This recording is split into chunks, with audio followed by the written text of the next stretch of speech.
Ben oralara qədər getmişəm, at belində. Özüm at sevən olmuşam. Yəni atla bütün o dağları qarış-qarış gəlmişəm. Dədəmlə, yəni 9 yaşından, 8 yaşından gözüm o dağlarda asılıb, bütün o bulaqlarda asılıb. O bulaqların hər gözündəki o daşlarda qardaşım Səttarın adı yazılmışdı. Səttar o dubillə, çəkişlə o daşlarda öz adını həkk eləmişdi.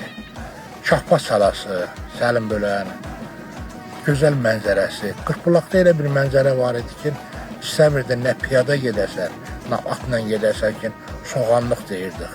Təbiətin bütün gülləri oradaydı. Təbiət bütün güllər, ha. Deməli, nə bitki var idisə, nə var idisə, o qırxbulaqda bitirdi, o düzəngahda bitirdi, qırxbulağın düzündə. Elə bildin cənnət məkandır.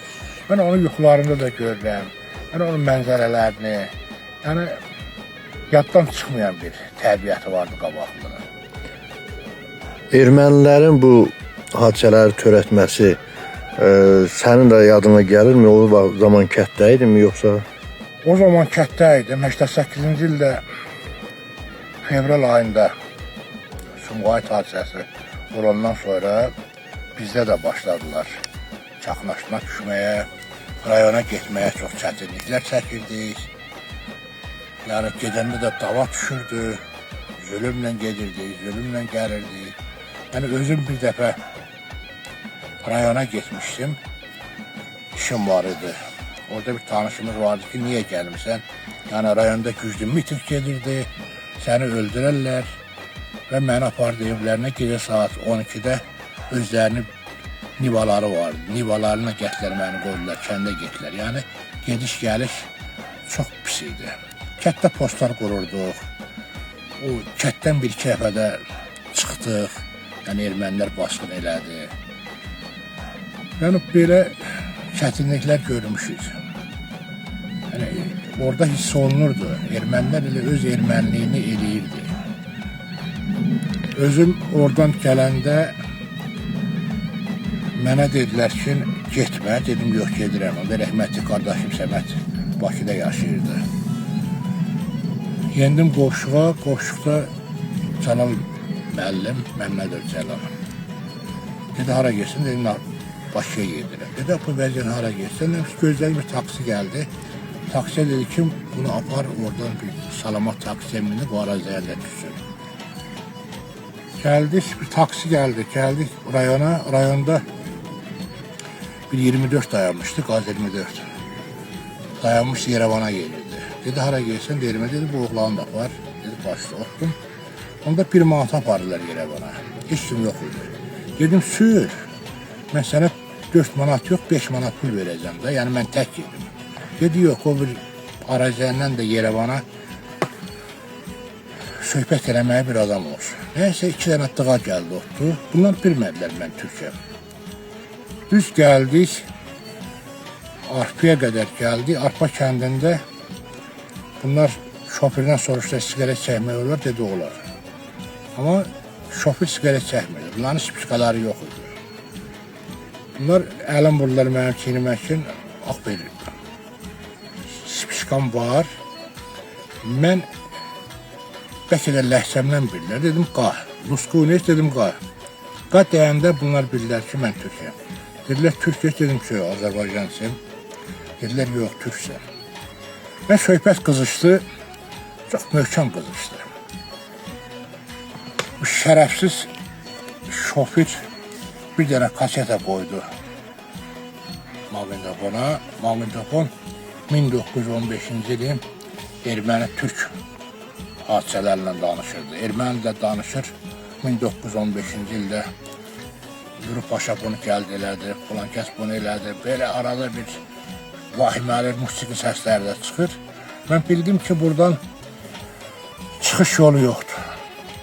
Yəni özüm hər an bilirdim ki, nəysə bir hadisə olacaqdır. Fikirləşdim ki, yolda özümü ya maşından atım, ya bunlar bəni Yerevana aparacaqlar, işgəncə verəcəklər mənə. Ya da yolda onların bir şairi yol qırağında avariya çıxmışdı. Barış Sevak deyirlər. Paryur Sevak. Mən fikirləşdim ki, yəqin orada yəni başımı kəsərlər, qulağımı kəsərlər, işgəncə verirlər mənə. Yəni o məqamı çox həyəcanla gözləyə getdim. Orada heç nə eləmədilər. Onda hiss elədim ki, məni Yerevana aparacaqlar. Gəldik Kərkinin başına çatanda orada yazılmışdı ki, Ağdaşlarla Sovetkarpi MK Azərbaycan Respublikasının 27-ci qurultayının qərarlarını elə həyata keçirmək, eşq olsun Sovet Azərbaycanına belə bir cümlə yazılmışdı. Bunlar məndən soruşdu ki, iş qredi endik, nə yazılır orada? Dedim ki, yazılır ki, Sovet Azərbaycanına eşq olsun. Bunlar təkrarımız bana cavab verdilər. Belə təkrarımı cavab verəndə mən onda dəqiq hiss elədim ki, bunlar məni Yerevana aparacaqlar. Gəldik Sədərəyin böyrünə çatanda, yəni Sədərəklə Arazdayan arasında dağı belə yarıqlar yol gedir, Yerevana gedən yoldur. Orada çatanda dedim ki, saxla, mən burada düşürəm. O sərhəddən keçməyə o vaxt propsk istəyirlər də, buraxılış istəyirlər. Dedim, sən propskum yoxdur, mən orada keçməyə. Dedilər, yox, qabaqda düşərsən. Və Arazdayanda mən ancaq ki, zülümlə o maşını saxlatdım, əlimi atdım. Maşının rüzqasındakı qapını açım. Eləməyə də məcbur saxladı. Mən düşdüm oradan, 5 manat pul verdim. Gedib 5 manat da ver. 5 manat da verdim. Mənə 10 manata məni gətdilər. Və maşından mən düşüb Arazdayanda yolun o üzünə atlayıram ki, gedəm Naxçıvan Sədərək istiqamətinə. Orada böyük kuruqda bir yol Sədərəyə gedir, bir yol biz tərəfə gəlir. Keşikənd, Əzbəyov, Cermuk, Koroz, Siyar, bütün hamısı o yolla gəlir. Orada da millət çox dastanaqada, yəni biz tərəfə gələn, bizim rayona gedən tərəfdə, bu tərəfdə də var. O daxili avtobusları görürlər. Mən asfaltın ortasına çatanda bu dağlardan biri düşdü, qışqırdı ki, siz tərəfə bir türk göndərdi. Yəni o Astanovkada dayanan, bu dayanacaqda dayanan bütün ermənilər, arvadlı, uşaqlı töküldülər dalımıza. Mən qaçdım Sədərəyə sarı. Yəni hələ posta da 1 kilometr zat olar, 700 metr, 800 metr. Orada Bışqada dayanan Rus əskəri görür ki, bir adam qaçır, dalınca da millət gəlir. Bunların oğazı vardı, oğaza minib gəldi, yanımda saxladılar. Gördülər ki, Azərbaycanlıyam, məni oturdular maşına, bunlara qışdılar, bunlar qayıtdı dala və mən gəldim oradan, çıxdım gəldim. Yəni, ermənilər hər bir yerdə erməniliyin göstərirdi. Yəni, o əziyyətlə, o zülümlə. Sonra qardaşlarım qalmışdı orada, Sələyim Səttar, bunları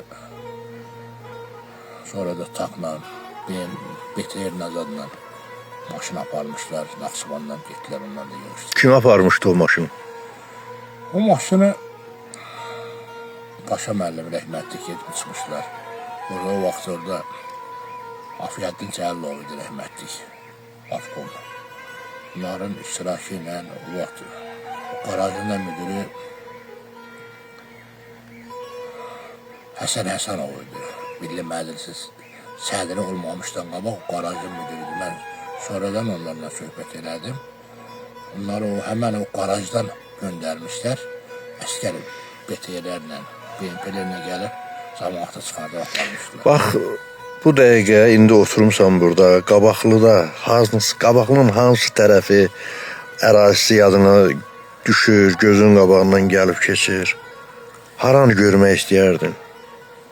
Bu sahada hal-hazırda ürəyim istəyər ki, çıxan Murad təpəsinə, Qırxbulaqdan, Murad təpəsinin arasında dağları bir gəzəm, doğuncan o sulardan içəm.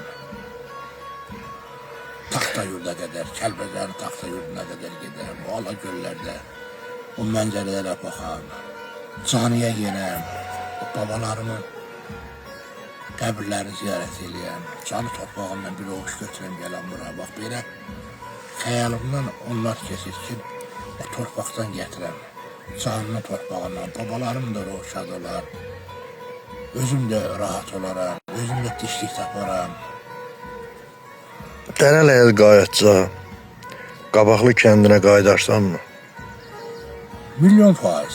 Yəni, adam var ki, deyir ki, hətta gecdir, yəni nədir. Amma mən qayıdaram.